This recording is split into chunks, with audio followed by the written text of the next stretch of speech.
Assalamualaikum warahmatullahi wabarakatuh. Halo anak-anakku semuanya. Kali ini ketemu lagi dengan Pak Sofi pada pembelajaran antropologi kelas 10 bahasa, di mana pada kesempatan kali ini Pak Sofi akan menjelaskan tentang konsep dasar antropologi.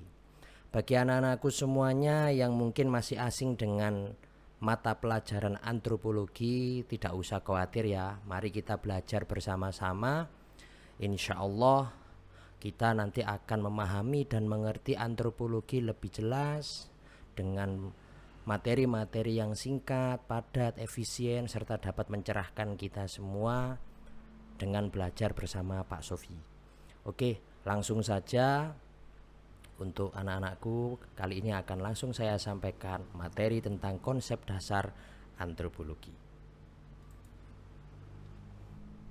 Oke, kita masuk ke materinya ya.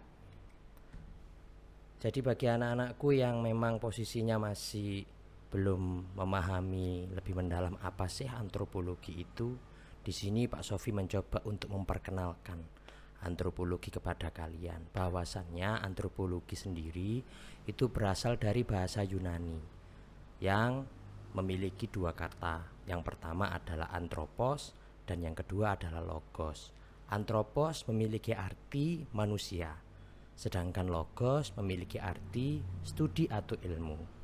Jadi secara umum antropologi jika kita definisikan adalah ilmu yang mempelajari tentang manusia. Dalam artian khusus mengacu pada segala jenis manusia dalam segala macam zaman.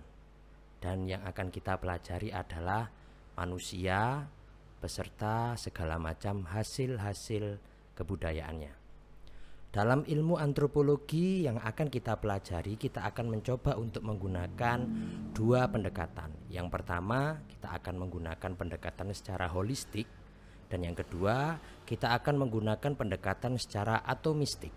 Pendekatan secara holistik adalah pendekatan secara menyeluruh, sedangkan pendekatan secara atomistik adalah pendekatan yang bisa kita amati secara khusus.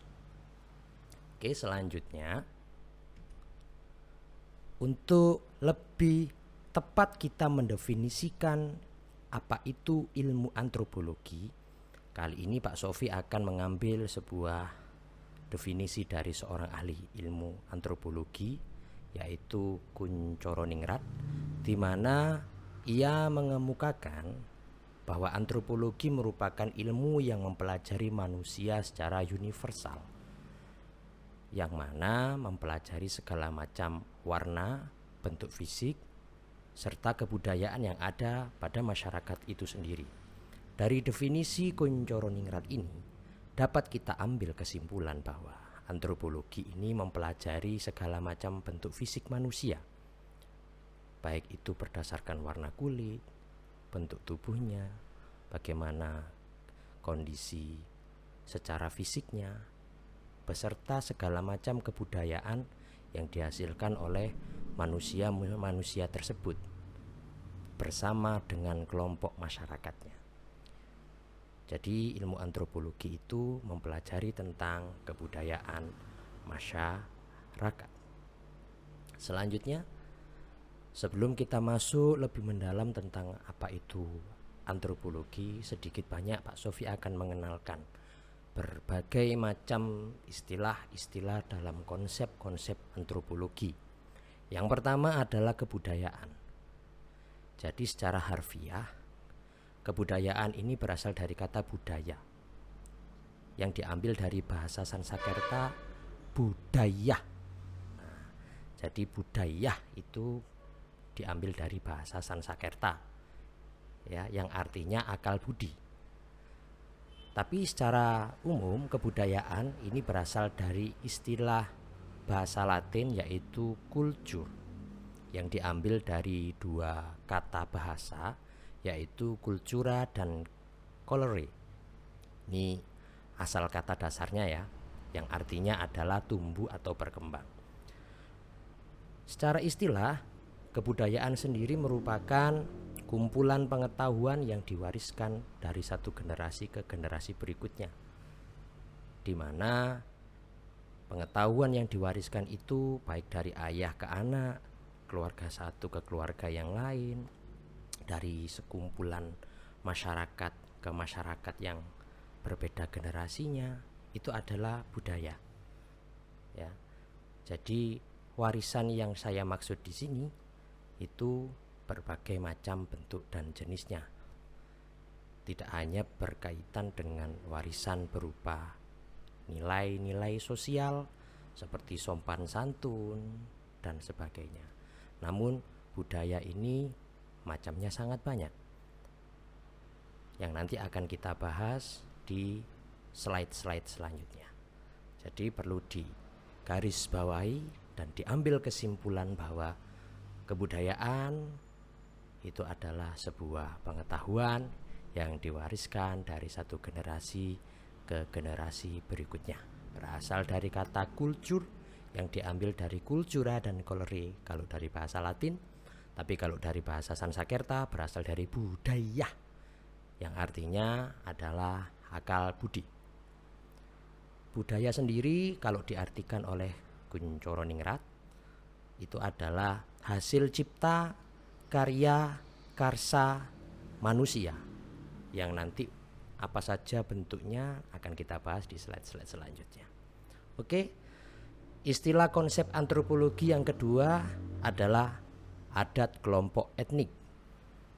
Jadi adat kelompok etnik merupakan sesuatu yang dilestarikan oleh suatu kelompok masyarakat, di mana ada isi dari yang dilestarikan itu macam-macam ya.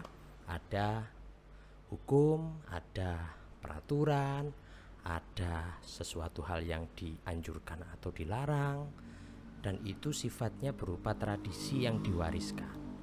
Itu adalah adat kelompok etnik. Jadi ada di dalam suatu masyarakat tradisi, sesuatu hal yang dilakukan oleh masyarakat yang diyakini dan dipercaya, di mana kalau tidak melakukan berarti tidak meneruskan suatu hal yang memang tidak sesuai dengan anjuran nenek moyang terdahulunya. Jadi ini adalah adat kelompok etnik untuk istilah yang kedua. Selanjutnya, etnosentrisme. Etnosentrisme adalah perasaan di mana kita menganggap bahwa budaya kita yang lebih baik daripada budaya yang lain. Itulah kenapa biasanya etnosentrisme ini atau faham sikap etnosentrisme ini banyak sekali menghasilkan konflik-konflik perpecahan, di mana menganggap bahwa budayanya yang lebih baik daripada budaya suku bangsa yang lain. Sikap etnosentrisme ini sikap pandangan yang sempit ya, di mana menganggap bahwa yang lebih unggul adalah budayanya sendiri dan menganggap budaya yang lain itu masih jauh di bawahnya. Ini adalah etnosentrisme. Jadi kebanyakan konflik-konflik antar suku, konflik-konflik antar golongan ini bisa jadi diakibatkan oleh sikap etnosentrisme, yaitu sikap yang memandang bahwa budayanya lebih baik dan budaya yang dimiliki oleh orang atau suku kelompok yang lain lebih rendah. Oke, selanjutnya relativisme kebudayaan. Relativisme kebudayaan adalah sebuah pemikiran yang menolak kritik terhadap kebudayaan tertentu, di mana kebudayaan tertentu itu memiliki rasa, pola perilaku, nilai dan norma yang telah disepakati bersama dalam masyarakat. Kan ada nih orang yang suka dengan musik dangdut. Jangan dianggap bahwa musik dangdut itu contohnya ya, itu memiliki selera yang buruk hanya untuk genre kalangan-kalangan bawah atau selera masyarakat. Tidak, bahwa itu hanya berkaitan dengan selera. Relativisme kebudayaan sendiri itu berkaitan dengan di mana orang memiliki rasa tertentu terhadap suatu selera kebudayaan yang ia yakini itu dapat merefleksikan ekspresi budaya yang ia miliki. Orang kan macam-macam ya, ada yang suka dengan musik pop, ada yang suka dengan musik Korean pop, ada yang suka dengan musik rock, dan tidak ada perbedaan antara keyakinan akan suatu kebudayaan tertentu itu. Tidak ada yang lebih buruk, tidak ada yang lebih baik. Pada dasarnya semua kebudayaan itu memiliki derajat yang sama. Itulah yang dimaksud sebagai cultural relativism atau relativisme kebudayaan. Selanjutnya emik, etik, dan holistik. Apa emik, etik, dan holistik itu? Emik merupakan suatu sudut pandang dalam etnografi yang mencoba menjelaskan suatu fenomena tertentu dalam masyarakat dengan perspektif dari masyarakat itu sendiri. Sedangkan etik ini bukan nama orang ya. Etik ini berusaha menjelaskan suatu fenomena yang terjadi dalam masyarakat dengan sudut pandang dari peneliti. Itu adalah etik. Contohnya kalau kita mencoba untuk meneliti tentang sebuah kebudayaan dalam masyarakat, kalau kita melihat sebuah kebudayaan menarik, cocok untuk diteliti, terus kita melakukan wawancara, melakukan studi kajian pada masyarakat, mencoba meneliti tentang suatu kebudayaan, kita menuliskan berdasarkan sudut pandang dari orang yang kita teliti, itu disebut emik. Sedangkan sebaliknya, kalau etik itu kita mencoba menjelaskan suatu fenomena kebudayaan yang kita teliti itu berdasarkan sudut pandang kita sendiri. Sedangkan holistik itu kita memiliki sudut pandang yang menyeluruh, di mana sudut pandang yang menyeluruh itu adalah sudut pandang yang mencoba untuk mengkomparasikan antara penjelasan sudut pandang dari orang yang kita teliti dan juga sudut pandang dari kita sendiri sebagai peneliti. Gitu ya. Itu emik, etik, dan holistik. Selanjutnya struktur sosial. Struktur sosial ini adalah sebuah rangkaian yang berbentuk vertikal, di mana di dalam sebuah masyarakat itu memiliki sebuah sistem yang menjalankan suatu peran berdasarkan statusnya masing-masing. Contoh, di dalam suatu kelas ada struktur kelas, ada ketua, wakil ketua, ada sekretaris, seksi-seksi, dan sebagainya. Di dalam masyarakat kita sendiri juga seperti itu, ada struktur sosialnya. Mengapa perlu struktur sosial? Sebab untuk menjalankan sebuah sistem sosial dalam bermasyarakat, ada posisi-posisi tertentu yang memiliki peran-peran tertentu untuk menjalankan segala macam perannya masing-masing. Kepala desa, misalkan ini di dalam sebuah desa, ada BPD, ada tokoh agama, tokoh masyarakat, ada RT, ada RW. Itu memiliki peran masing-masing dalam struktur sosial ketika mau melaksanakan sistem sosial dalam bermasyarakat.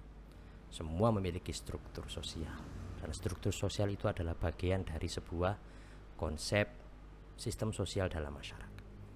Oke, selanjutnya yang ketujuh, Bhinneka Tunggal Ika. Mungkin sudah paham ya, di mana ini adalah semboyan kita sebagai warga negara berbeda-beda namun tetap satu jua. Ini biasanya kita bisa lihat, saksikan di mana-mana, di mana Indonesia ini tidak hanya terdiri dari satu golongan saja, tidak terdiri dari satu suku bangsa saja, tapi beratus-ratus suku bangsa, bermacam-macam bangsa. Dan di mana di sini Bhinneka Tunggal Ika adalah bagaimana caranya mengikat, bagaimana caranya mengajarkan toleransi untuk bisa bersatu dalam sebuah negara. Inilah yang menarik dari Indonesia, bahwa Indonesia itu bukanlah satu negara yang memang disusun oleh satu suku bangsa, tapi beberapa suku bangsa yang disatukan dalam satu negara. Beda dengan negara-negara yang lain yang ada di Eropa ataupun di benua-benua lain yang ada di dunia. Mungkin negara-negara yang lain itu adalah hanya satu suku bangsa tapi disatukan oleh berbagai macam negara. Tapi kalau di Indonesia itu berbagai macam suku bangsa disatukan oleh satu negara. Itulah yang menarik dari Indonesia, negara yang paling kita cintai ini. Oke, selanjutnya kerukunan nasional adalah sebuah bentuk konsep di mana ketika kita melakukan segala macam aktivitas dalam bernegara, dalam bersosial, dalam aktivitas kita sebagai warga negara, kita harus menjunjung tinggi kerukunan agar tercipta sebuah persatuan dan kesatuan antar umat beragama, antar suku bangsa yang berbeda. Kerukunan nasional ini konsep yang harus kita ketahui bahwa ini adalah bagian yang harus kita lakukan setiap harinya. Sikap mental ya, mental itu pengaruh di mana bisa berasal dari dorongan psikologis, bisa dari dorongan naluriah, bermacam-macam bentuk dari mental sendiri. Ya, jadi mental ini lebih pada bagaimana caranya kita mengaplikasikan nilai-nilai yang sudah kita pelajari dalam pengetahuan kita dan kita aplikasikan dalam bersikap sehari-hari. Oke, jadi itu ya tentang sikap mental. Selanjutnya kita ke istilah yang selanjutnya, yaitu revolusi mental. Jadi revolusi mental ini adalah suatu bentuk perubahan yang sangat-sangat signifikan dan mendasar, di mana dulu yang kita memiliki kebiasaan-kebiasaan buruk menjadi kebiasaan-kebiasaan yang lebih baik. Jadi revolusi mental itu adalah bagaimana caranya kita mengubah kebiasaan yang lama buruk menjadi kebiasaan baik di kedepannya nanti. Itu adalah revolusi mental. Oke. Seperti tadi yang saya jelaskan di istilah yang pertama, di mana kebudayaan masyarakat itu memiliki berbagai macam bentuk. Jadi ada beberapa wujud kebudayaan menurut Kunchoro-ringrat yang dibagi menjadi 3. Inilah yang saya sebut apa saja yang memang menjadi hasil kebudayaan masyarakat. Yang pertama, wujud kebudayaan itu ada yang sebagai ide, gagasan, atau nilai yang timbul dari pemikiran manusia.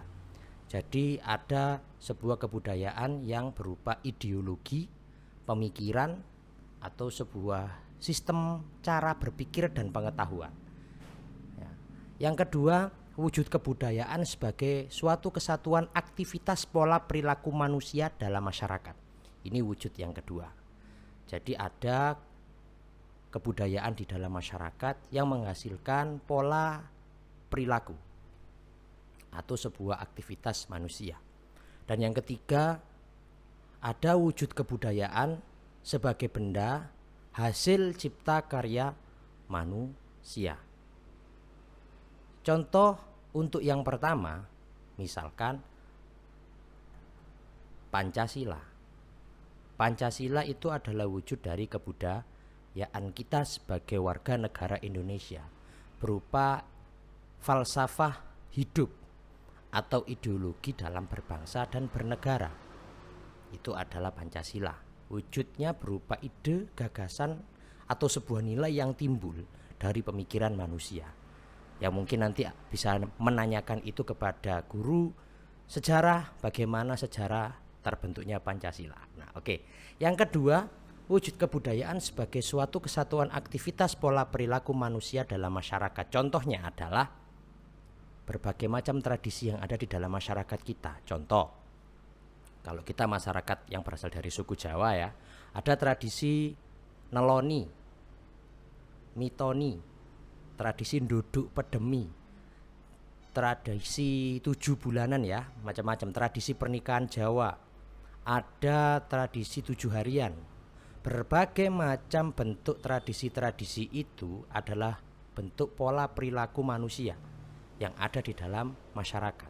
Wujudnya aktivitas manusia. Terus contoh yang ketiga, wujud kebudayaan sebagai benda banyak sekali di sekitar kita. Contohnya ada candi, ada prasasti, ada arca, ada patung, ada lukisan, ada mata uang, yang mana semuanya itu berwujud benda-benda secara materi yang bisa kita lihat secara fisik. Itu adalah wujud kebudayaan sebagai benda hasil cipta karya manusia. Bahkan komputer, Android, kamera, semua itu adalah benda cipta karya manusia yang bisa kita kategorikan sebagai hasil kebudayaan. Selanjutnya, subdisiplin ilmu antropologi. Pada hakikatnya ada dua bentuk ilmu antropologi. Yang pertama adalah antropologi secara fisik dan yang kedua adalah antropologi secara budaya. Antropologi secara fisik di mana mempelajari manusia sebagai organisme biologis. Yang mana di situ manusia itu kan berevolusi, semakin berkembang, semakin memiliki peradaban yang kompleks. Disitulah letak ilmu antropologi yang diamati secara fisik. Terus yang kedua adalah antropologi budaya, di mana antropologi budaya ini adalah sebuah subdisiplin ilmu antropologi yang memfokuskan perhatiannya pada kebudayaan manusia ataupun cara hidupnya dalam bermasyarakat. Bagaimana manusia mempertahankan hidupnya, mencari makan, menghasilkan teknologi-teknologi untuk mencukupi kebutuhan hidupnya, bagaimana sistem pemerintahan di dalam sebuah masyarakat itu adalah antropologi budaya. Nah, ini nanti yang akan menjadi kajian ilmu kita mulai dari kelas 10 ini sampai kelas 12 nanti, yaitu antropologi budaya. Menurut Haviland, saya ngambil teorinya Haviland, di mana cabang ilmu antropologi itu menjadi 3. Yang pertama adalah arkeologi, yang kedua adalah antropologi linguistik, dan yang ketiga adalah etnologi. Arkeologi adalah sebuah cabang antropologi kebudayaan yang mempelajari benda-benda peninggalan lama agar dapat diteliti dan dapat dikaji untuk menceritakan kisah-kisah masa lampau. Seperti kalau kalian pernah ke Trowulan ya, masuk ke museum Trowulan atau ke tempat lain yang memang sifatnya itu adalah tempat yang difungsikan untuk museum, kalian akan menemukan benda-benda masa lalu yang di situ ada sejarahnya, ada ceritanya. Nah, kalau di Trowulan itu ada eshalasi atau penggalian benda masa lampau untuk menceritakan sejarah Majapahit beserta bagaimana bentuk budaya yang ada di zaman Majapahit. Termasuk juga ketika kalian melihat ada di dalam candi, ada di sekitaran prasasti dan sebagainya. Arkeologi mempelajari benda-benda peninggalan lama, dan itu merupakan cabang ilmu antropologi, juga cabang dari ilmu sejarah. Selanjutnya antropologi linguistik, di mana antropologi linguistik ini khusus mempelajari antropologi kebudayaan yang memfokuskan pada perkembangan bahasa. Dalam interaksi sosial, manusia itu tidak mungkin tidak berinteraksi antara satu individu dengan individu yang lain ya, baik sifatnya skup skala kecil individu atau skup skala besar secara kelompok, pasti akan melakukan interaksi. Dari interaksi inilah ada sebuah komunikasi yang dilakukan. Dan kalau kita melihat berbagai macam suku bangsa yang ada di Indonesia, antropologi linguistik atau mempelajari tentang bahasa-bahasa yang ada di dalam suku-suku yang berbeda tersebut, ini menjadi sebuah kajian yang menarik. Itu juga kita pelajari dalam antropologi budaya yang akan kita bahas. Terus juga ada etnologi. Etnologi ini mengacu pada fokus mendeskripsikan suatu suku bangsa beserta berbagai macam hasil kebudayaannya. Itu adalah etnologi. Jadi sebetulnya Pak, apa sih Pak kira-kira kegunaan dan tujuan ilmu antropologi sendiri? Ada ya berbagai macam tujuan dan kegunaannya anak-anak. Yang pertama bisa kita kategorikan dalam tujuan akademis, dan yang kedua adalah tujuan praktis, di mana kalau bersifat akademis, ilmu antropologi ini menjadi sebuah ilmu yang sangat unik dan menarik untuk bisa kita daya gunakan sebagai khazanah pengetahuan baru untuk mempelajari masyarakat beserta budayanya. Sedangkan yang kedua adalah tujuan praktis. Tujuan praktis sendiri adalah tujuan di mana ketika kita dapat mengetahui segala macam bentuk deskripsi kebudayaan dari segala macam suku bangsa, kita akan bisa mendayagunakan hasil-hasil kebudayaan itu untuk berbagai macam bentuknya. Salah satunya bisa kita lakukan seperti yang ada di Banyuwangi ya, ada gerakan untuk Di situ wisatawan mancanegara bisa berangkat dan berkunjung ke Banyuwangi, ke Bali misalkan. Itu juga salah satu tujuan praktis dari ilmu antropologi sendiri.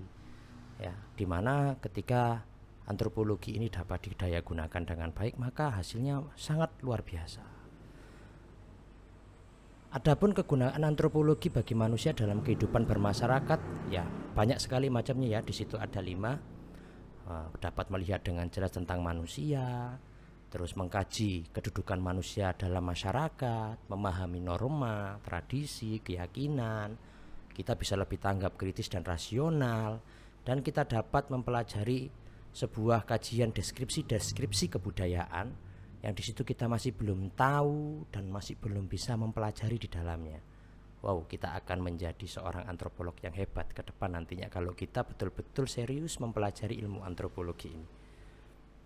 Oke, jadi sekilas itu adalah konsep dasar tentang antropologi yang bisa Pak Sofi jelaskan kepada kalian semua. Semoga kalian semua bisa memahami, mengerti, dan mempelajarinya lebih lanjut untuk semakin semangat walaupun dalam kondisi seperti ini ya, kondisi pandemi COVID-19. Tetap kita harus semangat untuk belajar walaupun dengan jarak jauh dan dengan kondisi yang hanya bisa melalui dunia maya seperti ini atau pembelajaran daring seperti ini. Oke, thank you. Right man in the right place. Orang yang tepat selalu berada pada tempat yang tepat pula. Saya akhiri, bila mana ada salah kata, mohon maaf yang sebesar-besarnya, atau mungkin ada penjelasannya masih kurang jelas, Pak Sofi mohon maaf yang sebesar-besarnya. Pak Sofi pamit dulu. Assalamualaikum warahmatullahi wabarakatuh.